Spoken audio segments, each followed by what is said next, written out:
Man City's takeover in 2008 enabled them to become the footballing giant they are today. But Sheikh Mansour wasn't the first wealthy foreigner to own the club. Just over a year earlier, on June 21, 2007, former Thailand Prime Minister Thaksin Shinawatra bought the club for just 80 million quid. The former politician would sell the club to the Abu Dhabi group 15 months after buying them, and would end up being sentenced to 2 years in jail, but let's not talk about that. We've seen Man City's final starting 11 before the Sheikh Mansour takeover, but how did they line up before Thaksin Shinawatra bought the club in 2007? And where are those players now? It was a different club back in 2007. Stuart Pearce was in charge. They finished the season in 14th place, and their final game was a 2-1 defeat to Tottenham Hotspur. Let's look at the starting 11. In goal was ANDREAS ISAKSSON. The Swedish stopper was backlit Nicky Weaver for most of the campaign, but broke into the side late in the season and saved a Jermaine Defoe penalty in the defeat to Spurs. The following season he was back up to Joe Hart, and his final game for City was the 8-1 thrashing against Middlesbrough. Since then, ISAKSSON has played for PSV, Kasımpaşa in Turkey, and is now back in Sweden with Djurgårdens at the age of 35. Next it's NEDUM ONUOHA. The defender was just 20 back in 2007, breaking into the Man City first team after making his way through the club's youth system. Unfortunately for NEDUM, being at City was as good as it got. After a loan spell at Sunderland, where at one point he morphed into Lionel Messi and danced through the Chelsea defence, the big man moved to Queen's Park Rangers, where he has been relegated, promoted and relegated again. Currently in no danger of promotion or relegation with the R's, ONUOHA is the club's captain. Richard Dunne was at centre back, just like he was a year later before Mr Mansour took over. The Irishman would leave Man City in 2009, heading to Villa before joining NEDUM ONUOHA at QPR. Retiring in 2015, Dunne is reportedly living in Monte Carlo with his family, the lucky bugger. Up next it's SYLVAIN DISTIN. This was the Frenchman's final game for Man City, and it ended after 28 minutes with Didi Hamann replacing him. The mountain of a man would continue to play in the Premier League, spending 2 seasons with Portsmouth and then heading back up north to join Everton, where he spent 6 seasons. Distin would join Bournemouth in 2015 and help them survive in the Premier League, but would leave at the end of the season. The 39-year-old is now without a club. Stephen Jordan also played that day, and his career has took a turn.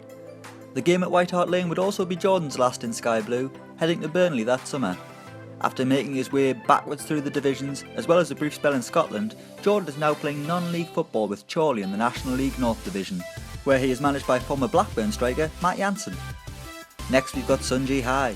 Probably the most well-known footballer in Chinese history, Sun would leave City in 2008 and join Sheffield United. The defender would return to China in 2009, signing for Chengdu Blades, who were affiliated with Sheffield United. Spending the rest of his career in his native China, Sun would retire from the game in 2016, setting up his own business, the Beijing Haiku Technology Company. Michael Johnson was in the middle of the park, famous for his fall from grace. The 2006-07 season was his first with City and would really make a name for himself the following campaign. Johnson retired from the game early and would move himself away from football completely, opening up an estate agency in 2015. Next we've got Stephen Ireland, another player who also started in the final game before Sheikh Mansour's takeover. Ireland looked like a real gem during the early stage of his City career, but his career has turned sour ever since, falling out of favour at Eastlands before the same happened at Aston Villa, as well as the shambles that was his international career. Ireland would join Stoke, and many will be excused for forgetting that he is still with the Potters, having missed the full season after breaking his leg back in May last year. DAMARCUS Beasley was out wide. That shows just how far City have come. Back in 2007, the best they could offer was the American winger, and he was only on loan. Beasley would join Rangers in the summer of 2007, winning 2 league titles and 4 domestic cups.